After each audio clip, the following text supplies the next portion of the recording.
ನಮಸ್ತೆ friends, welcome to my cooking channel. ಇವತ್ತಿನ ವಿಡಿಯೋದಲ್ಲಿ ನಾನು ಬಹಳ ಈಸಿಯಾಗಿ ಟೊಮೆಟೊ ಸಾಂಬಾರು ಅಥವಾ ಟೊಮೆಟೊ ಪಚಡಿ ಅಂತ ನಮ್ಮ ಕಡೆಯಲ್ಲಿ ಕರಿತೀವಿ. ನೀವು ಬೇಕಾದರೆ ಬ್ಯಾಚುಲರ್ಸ್ ಸಾಂಬಾರು ಅಂತಲೂ ಹೇಳ್ಕೊಬೋದು.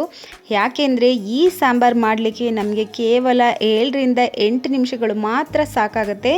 ಈ ವಿಡಿಯೋ ನೋಡಿದ್ರೆ ನಿಮಗೆ ಕೂಟ ಗೊತ್ತಾಗುತ್ತೆ. ಇದನ್ನು ನೀವು ಬ್ಯಾಚುಲರ್ ಸಾಂಬಾರು ಅಂತ ಈಸಿಯಾಗಿ ಕರಿಬೋದು. ಹಾಗೆ ನಿಮಗೆ ಯಾವುದೇ ಸಾಂಬಾರು ಮಾಡಲಿಕ್ಕೆ ಬರದೇ ಇರೋರು ಕೂಡ ಈ ಸಾಂಬಾರನ್ನ ಒಮ್ಮೆ ಟ್ರೈ ಮಾಡಿ ನೋಡಿ, ನಿಮಗೆ ತುಂಬಾ ಇಷ್ಟ ಆಗುತ್ತೆ. ಇದಕ್ಕೋಸ್ಕರ ನಾನಿಲ್ಲಿ ಒಂದು 8ರಿಂದ 10 ಟೊಮೆಟೊ, ಚೆನ್ನಾಗಿ ಹಣ್ಣಾಗಿರೋ ಟೊಮೆಟೊ, 4ರಿಂದ 5 ಈರುಳ್ಳಿಯನ್ನು ತೊಗೊಂಡಿದ್ದೀನಿ, ರಫ್ಲಿ ಚಾಪ್ ಮಾಡಿದ್ದೀನಿ. ಹಾಗೆ ಇಲ್ಲಿ 5ರಿಂದ 6 ಹಸಿ ಮೆಣಸಿನ್ಕಾಯಿ ತೊಗೊಂಡಿದ್ದೀನಿ. ನಾನು ಮೆಣಸಿನ್ಕಾಯಿನ ಕಟ್ ಮಾಡ್ತಾ ಇಲ್ಲ, ಹಾಗೆ ಹಾಕೋತಾ ಇದ್ದೀನಿ. 1 ಗಡ್ಡೆ ಬೆಳ್ಳುಳ್ಳಿಯನ್ನು ಪೂರ್ತಿ ಸುಲಿದು ಹಾಕೋತಾ ಇದ್ದೀನಿ ಇಲ್ಲಿ. ಹಾಗೆ ಇದಕ್ಕೆ ನಾನು 1 ಚಮಚ ಆಗುವಷ್ಟು ಸಾಂಬಾರ್ ಪೌಡರನ್ನು ಸೇರಿಸ್ತಾ ಇದ್ದೀನಿ. ನಾವು ಮನೆಯಲ್ಲಿ ಮಾಡ್ತೀವಲ್ಲ ಅದೇ ಸಾಂಬಾರ್ ಪೌಡರ್. ಹಾಗೆ 1 ಚಮಚ ಆಗುವಷ್ಟು ಅಚ್ಚ ಖಾರದ ಪುಡಿ. ನಾವು ಮೊದಲೇ ಮೆಣಸಿನ್ಕಾಯಿ ಹಾಕ್ಕೊಂಡಿರೋದ್ರಿಂದ ಸ್ವಲ್ಪ ನೋಡಿ ನಾವು ಅಚ್ಚ ಖಾರದ ಪುಡಿಯನ್ನು ಹಾಕೋಬೇಕಾಗತ್ತೆ. ಸ್ವಲ್ಪ ಉಪ್ಪನ್ನು ಸೇರಿಸ್ಬಿಟ್ಟು ನಾನಿಲ್ಲಿ 1 ಕಪ್ ಆಗುವಷ್ಟು ನೀರನ್ನು ಸೇರಿಸಿ ಸ್ವಲ್ಪ ಎಣ್ಣೆಯನ್ನು ಸೇರಿಸ್ತಾ ಇದ್ದೀನಿ. ಅಡುಗೆ ಎಣ್ಣೆ 1 ಟೇಬಲ್ ಸ್ಪೂನ್ ಆದರೆ ಸಾಕು. ಇದನ್ನು ನಾನು ಮೀಡಿಯಮ್ ಫ್ಲೇಮಲ್ಲಿ 3 ವಿಷಲ್ನ ಕೂಗಿಸ್ಕೊಂಡು ಬರ್ತೀನಿ. ಈ ರೀತಿ ಒಮ್ಮೆ ಸಾಂಬಾರು ಮಾಡಿ ನೋಡಿ, ನೀವು ಬೇರೆ ಸಾಂಬಾರು ಕಡೆಗೆ ತಿರುಗೂ ಕೂಡ ನೋಡಲ್ಲ. ಅಷ್ಟು ಈಸಿಯಾಗಿರುತ್ತೆ, ಹಾಗೆ ಅಷ್ಟು ಬೇಗನೆ ಕೂಡ ಮಾಡ್ಕೋಬೋದು, ಹಾಗೆ ಅಷ್ಟು ರುಚಿಯಾಗಿ ಕೂಡ ಇರುತ್ತೆ.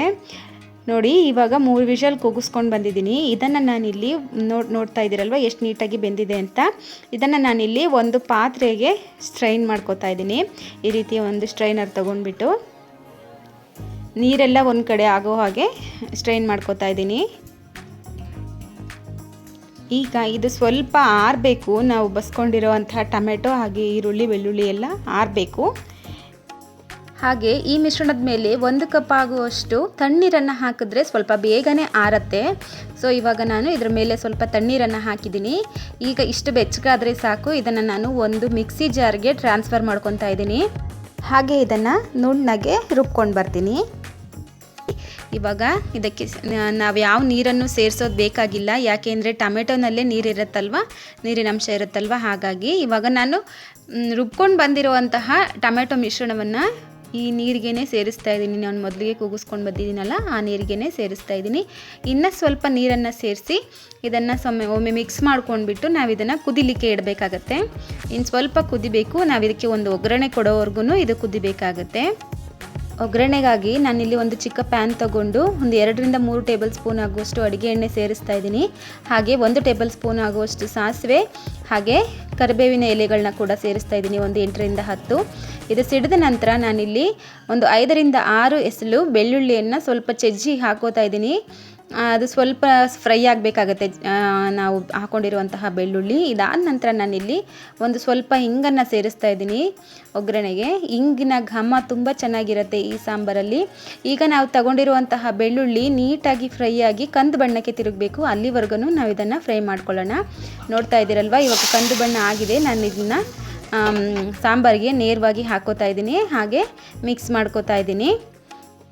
ಈ ಸಮಯದಲ್ಲಿ ನೀವು ಉಪ್ಪನ್ನು ಚೆಕ್ ಮಾಡ್ಕೊಳ್ಳಿ. ಉಪ್ಪು ಸರಿಯಾಗಿದ್ದರೆ ಪರವಾಗಿಲ್ಲ, ಕಡಿಮೆ ಆಗಿದ್ದರೆ ಇನ್ನೊಂದು ಸ್ವಲ್ಪ ಸೇರಿಸ್ಕೊಂಡು ಸಾಂಬಾರನ್ನು ಕುದಿಲಿಕ್ಕೆ ಬಿಡೋಣ. ಇವಾಗ ಸಾಂಬಾರು ಕುದೀತಾ ಇದೆ. ನಾನಿಲ್ಲಿ ಸ್ಟವ್ ಆಫ್ ಮಾಡಿಕೊಂಡು ನಾನಿಲ್ಲಿ ಸರ್ವ್ ಮಾಡ್ಕೋತಾ ಇದ್ದೀನಿ. ನೋಡಿದ್ರಲ್ವ ಎಷ್ಟು ಈಸಿಯಾಗಿ ನಾವು ಈ ಸಾಂಬಾರನ್ನ ಮಾಡಬಹುದು ಅಂತ. ನೀವು ಕೂಡ ಒಮ್ಮೆ ಇದೇ ರೀತಿಯಾಗಿ ಟ್ರೈ ಮಾಡಿ ನೋಡಿ, ಹೇಗೆ ಬಂತು ಅಂತ ನನಗೆ ಕಾಮೆಂಟ್ ಸೆಕ್ಷನಲ್ಲಿ ತಿಳಿಸಿ.